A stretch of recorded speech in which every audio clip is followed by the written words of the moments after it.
Every single day, over 2 billion people reheat their leftovers. They assume that if food is heated thoroughly enough, it is automatically safe to eat. That assumption is costing lives. Here is a number I want you to remember: 1 in 6. That is the proportion of all cancer cases worldwide that researchers now associate with dietary factors, including the way food is stored, reheated, and consumed. According to data published in the journal CA, a cancer journal for clinicians, poor dietary habits are the second leading modifiable risk factor for cancer worldwide, ranking just behind tobacco use. Yet almost no one is talking about what happens to certain foods at the molecular level when they are reheated for a second time, whether in the microwave or on the stovetop. The chemical reactions that take place are completely silent.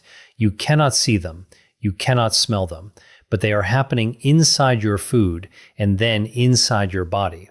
My name is Dr. William. I've spent more than 15 years studying nutritional biochemistry and the relationship between food science and preventive oncology.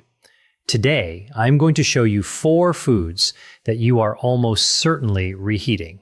Foods that are probably sitting in your refrigerator right now, which undergo documented, scientifically verified chemical transformations when reheated.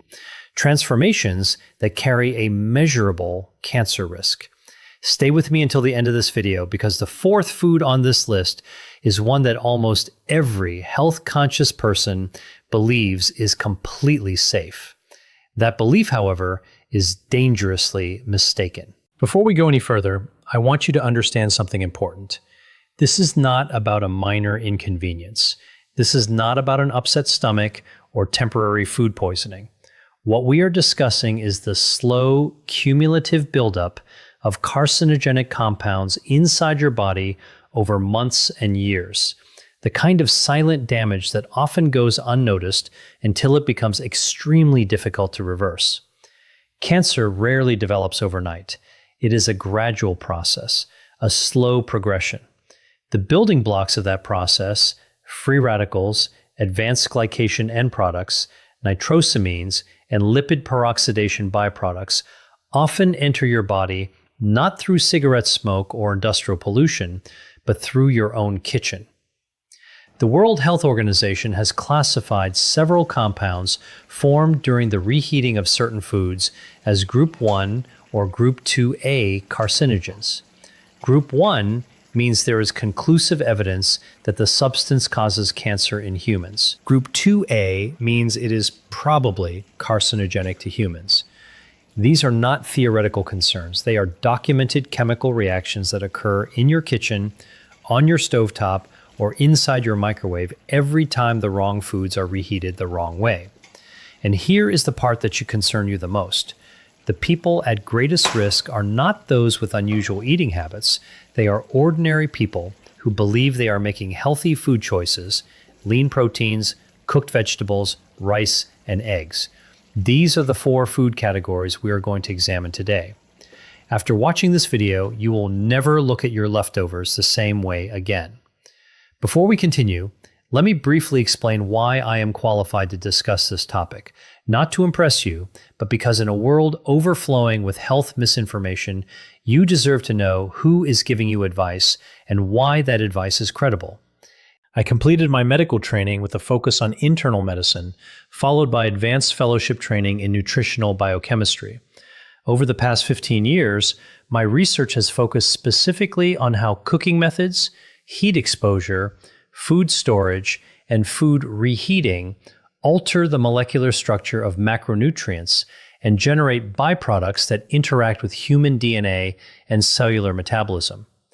For this video, I have reviewed hundreds of peer-reviewed scientific studies. Every claim I make is supported by published research from respected journals, including Food Chemistry, the Journal of Agricultural and Food Chemistry, Carcinogenesis, and The Lancet Oncology. I will explain the underlying mechanisms in clear, easy-to-understand language because the science is real, the evidence is strong, and you deserve to understand it. I am not here to sell you a supplement. I am not here to scare you into purchasing a course. I am here because preventive medicine begins with knowledge, and the information I'm about to share could genuinely help protect you and your family. Before we discuss the specific foods, I need to give you a brief but essential introduction to food chemistry. Please do not skip this section. It is the key to understanding everything that follows. When food is cooked for the first time, heat produces predictable and generally manageable chemical reactions. Proteins unfold, starches gelatinize, and fats emulsify. These are normal processes. However, when you reheat food that has already undergone these changes, especially food that has been stored in a refrigerator for several hours or even several days, an entirely different set of reactions begins to occur. First, oxidation. Fats and proteins that have been exposed to oxygen during storage become chemically unstable. When heat is applied again, these already damaged molecules break down even further into compounds known as lipid peroxides and malondialdehyde, both of which are well-documented agents capable of damaging DNA. Second, the Maillard reaction gone wrong. The Maillard reaction is responsible for the rich flavor and appealing brown color of many cooked foods. However, when proteins and sugars are repeatedly exposed to high temperatures, they can produce compounds known as advanced glycation end products, AGEs. These compounds promote chronic inflammation, one of the major biological drivers of cancer development. Third, nitrite conversion. Certain foods, particularly those naturally high in nitrates, undergo bacterial conversion while they are stored in a refrigerator. When these foods are reheated, the nitrates are converted into nitrites, which can then be further transformed into nitrosamines, compounds that the World Health Organization classifies as probable or confirmed carcinogens. 3 mechanisms: oxidation, advanced glycation, nitrosamine formation. Keep these 3 terms in mind as we go through each food, because you will see one or more of these mechanisms involved in every example we discuss. Food number 1, cooked rice. Rice is the most widely consumed staple food on Earth. More than 3 billion people rely on rice as their primary source of calories. Billions of those people reheat leftover rice every single day. It is a deeply ingrained habit across nearly every culture in the world.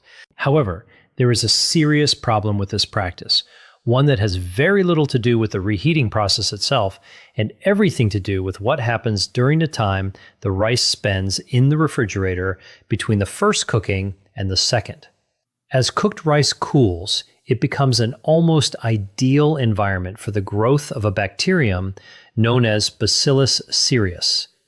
This is not a rare contaminant. It is naturally present in raw rice.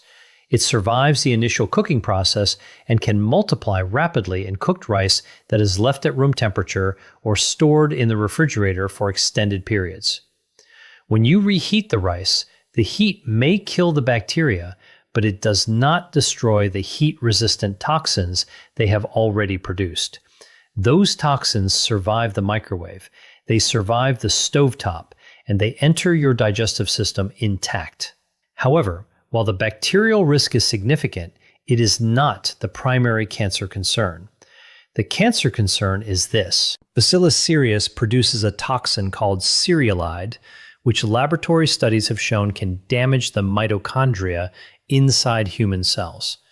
Mitochondrial dysfunction is recognized as one of the early biological events that can contribute to malignant cellular transformation, the process by which a healthy cell gradually becomes cancerous.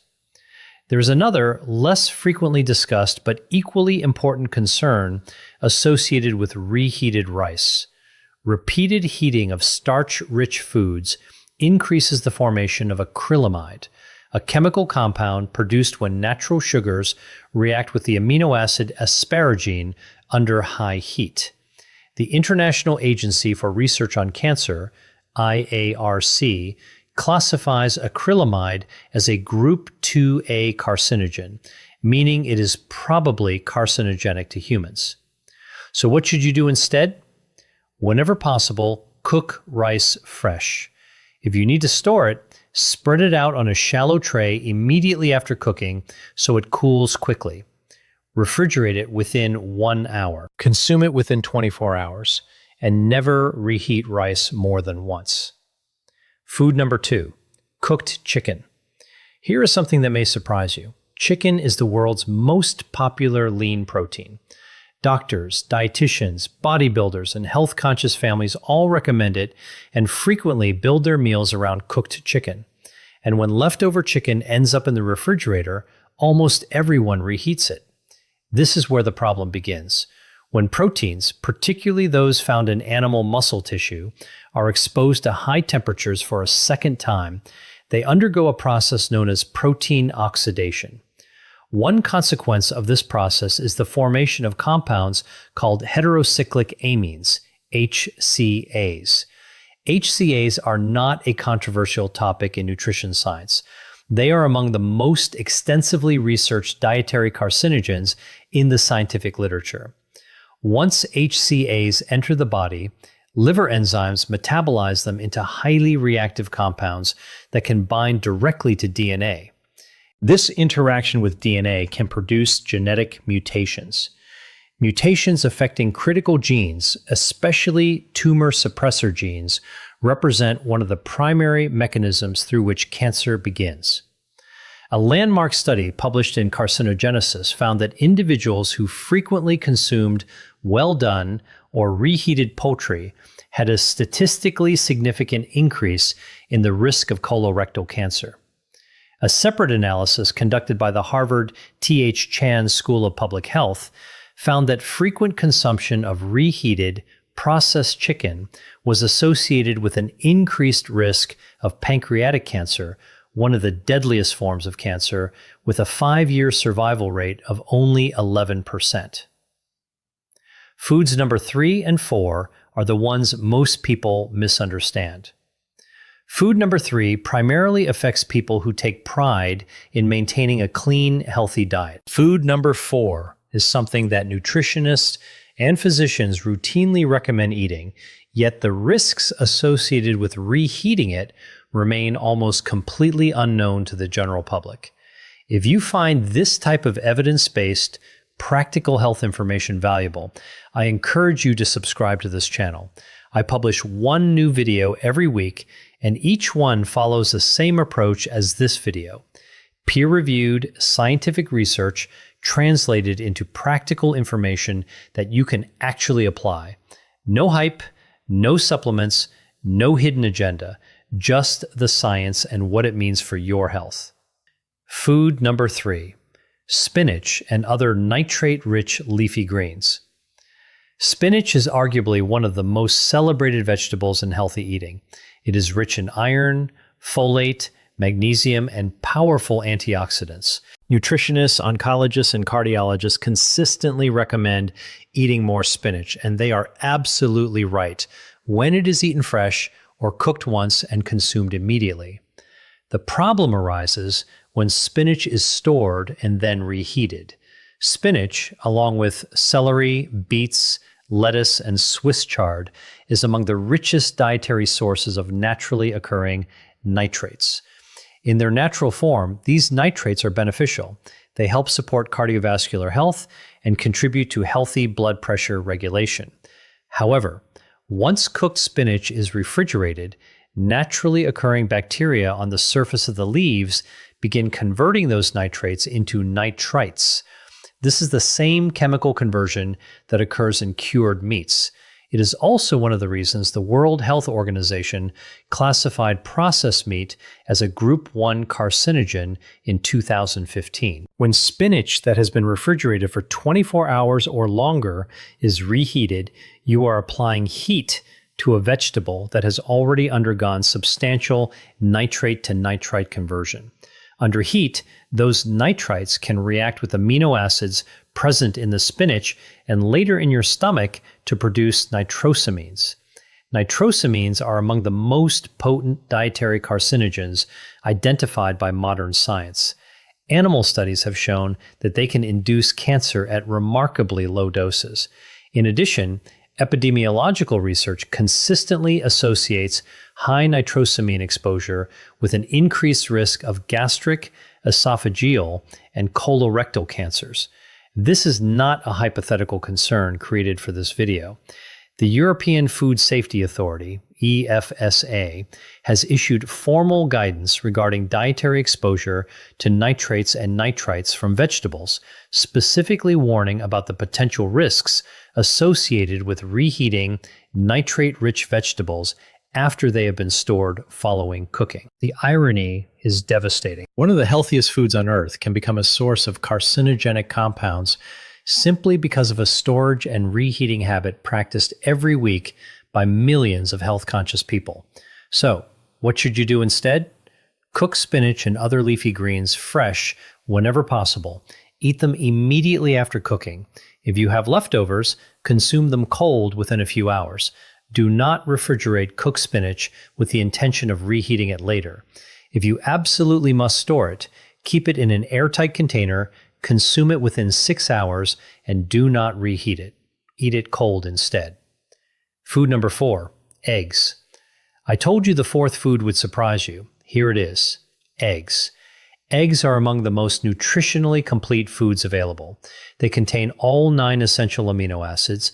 They are an excellent source of choline, an essential nutrient that supports brain function. They provide significant amounts of selenium, an important mineral involved in antioxidant defense, and they also contain lutein and zeaxanthin, 2 antioxidants that help protect both eye health and cellular health. By almost every nutritional standard, eggs are one of the healthiest foods you can eat.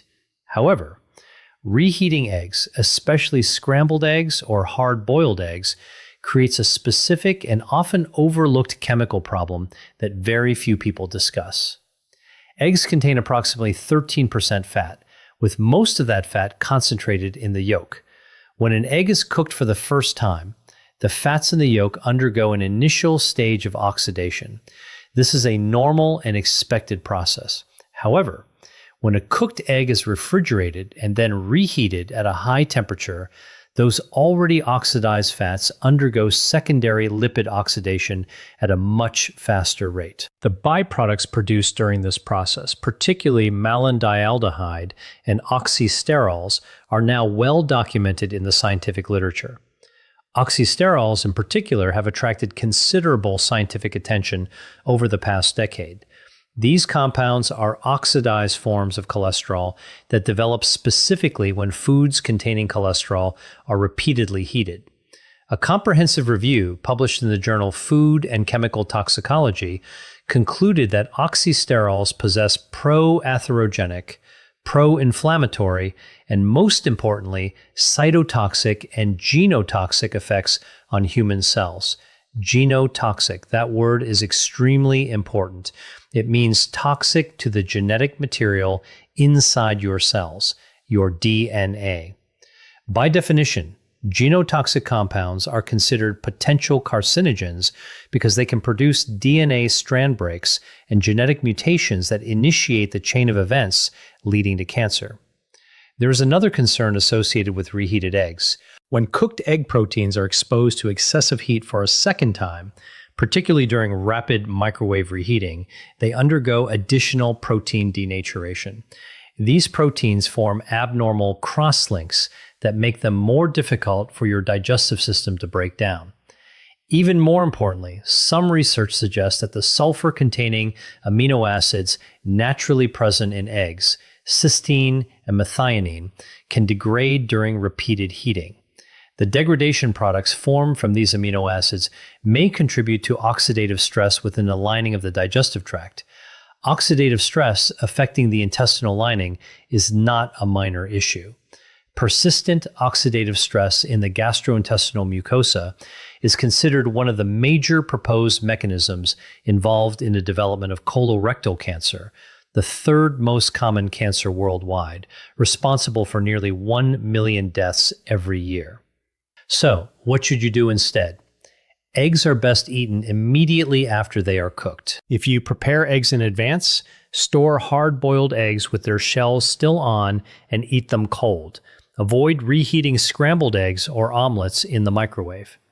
If you absolutely need to warm an egg-based dish, use gentle, indirect heat, such as a warm water bath or a very low temperature oven. Never heat egg dishes to temperatures exceeding 165 degrees Fahrenheit. I want to be honest with you about something.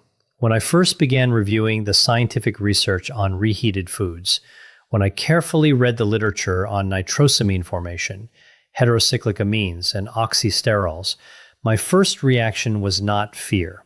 It was frustration. Frustration because this information is not hidden. It has been published in peer-reviewed scientific journals. It appears in official guidance from the European Food Safety Authority, the World Health Organization, and numerous public health agencies around the world. Yet somehow, it almost never reaches the dinner table. It is rarely communicated in a way that is clear, practical, and easy for ordinary people to apply in their daily lives. Billions of people make decisions about reheating food every day, not because they are careless, but because they simply have never been given this information. There are children eating reheated rice, spinach, and eggs in their school lunches 5 days a week. There are older adults with weakened immune systems reheating leftover chicken in the microwave simply because they live alone and it is convenient. There are fitness enthusiasts eating reheated, high-protein meal prep containers every day, convinced they are maximizing their health, completely unaware that the chemical composition of their food has changed significantly since it was originally prepared. None of these people are doing anything wrong. They simply do not know. Now you do. That is the purpose of this channel. That is the purpose of this video. Not to make you afraid of food, but to provide you with practical, evidence-based knowledge that allows you to make smarter, healthier decisions. To help close the gap between what modern science has already discovered and what the general public actually knows. So, let us bring everything together. 4 foods, 4 different biological mechanisms, 1 clear conclusion. Food matters. Food number 1, rice. Reheating cooked rice can reactivate heat-stable bacterial toxins produced by Bacillus cereus, and also promote the formation of acrylamide through the reaction of natural sugars with amino acids during repeated heating. Mechanism: bacterial toxin activity and acrylamide formation. Potential cancer connection: mitochondrial dysfunction and exposure to a group 2A probable carcinogen.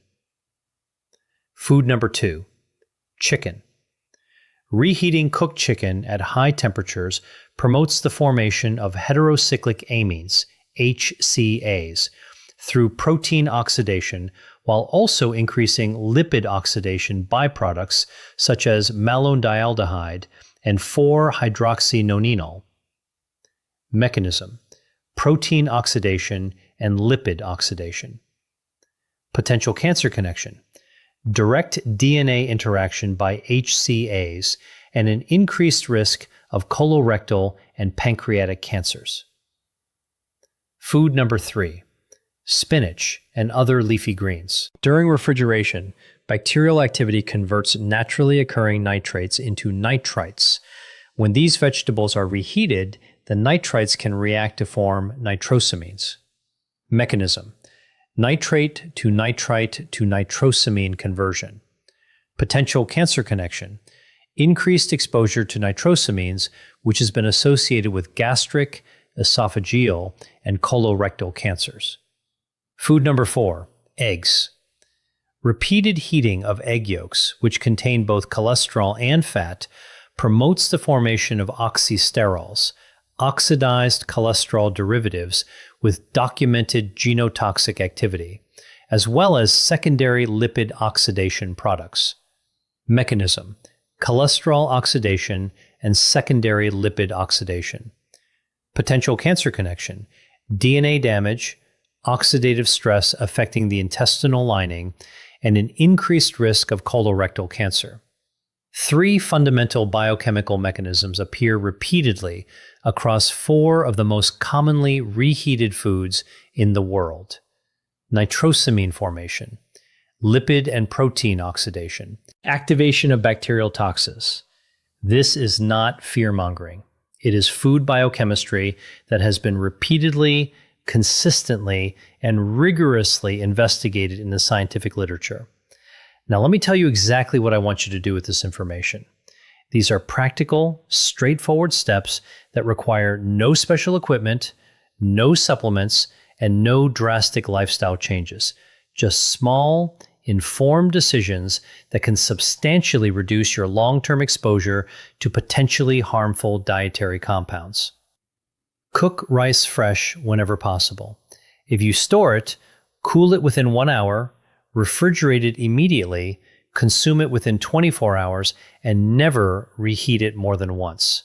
Whenever possible, eat leftover cooked chicken cold in salads or wraps. If reheating is necessary, use the lowest effective temperature and avoid overheating beyond the recommended safe internal temperature. Do not reheat cooked spinach, Swiss chard, beet greens, or celery. Eat them cold or prepare them fresh instead. Store cooked leafy greens for no longer than 6 hours before consuming them cold. Cook eggs fresh whenever possible. If you prepare hard-boiled eggs in advance, store them unpeeled and eat them cold. Never microwave scrambled eggs or other egg-based dishes. Invest in a food thermometer. Gentle reheating below 165 degrees Fahrenheit or 74.4 degrees Celsius can significantly reduce the formation of many of the compounds discussed in this video compared with high-temperature cooking methods. Avoid reheating any food more than once. 1 cooking, 1 reheating, maximum. After that, discard the leftovers. Whenever possible, use a low-temperature oven instead of a microwave when reheating protein-rich foods. Microwave ovens can create uneven, localized hotspots that may accelerate oxidation reactions. Plan your meal portions carefully so that you produce fewer leftovers in the first place. That is the single most effective behavioral change you can make.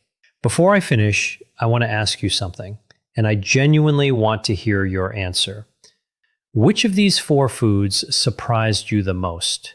Was it rice, the food almost everyone reheats without giving it a second thought?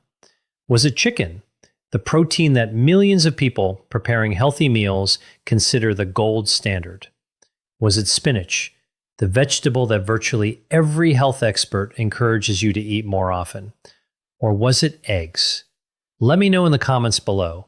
And if there is a specific food you would like me to investigate in a future video, something you eat regularly or frequently reheat, leave that in the comments as well. I read every single comment. Your questions help shape the research and future videos on this channel. Before we finish, there is one final message I want to leave you with. Think about someone in your life who reheats leftovers without giving it much thought. Perhaps it is a parent, a brother or sister, a college student living on meal prep chicken and rice, a spouse who has been reheating leftover spinach throughout the week, or someone who microwaves scrambled eggs every morning because they prepared a large batch on Sunday. They do not know what you know now, and you can change that in less than 10 seconds simply by sharing this video with them.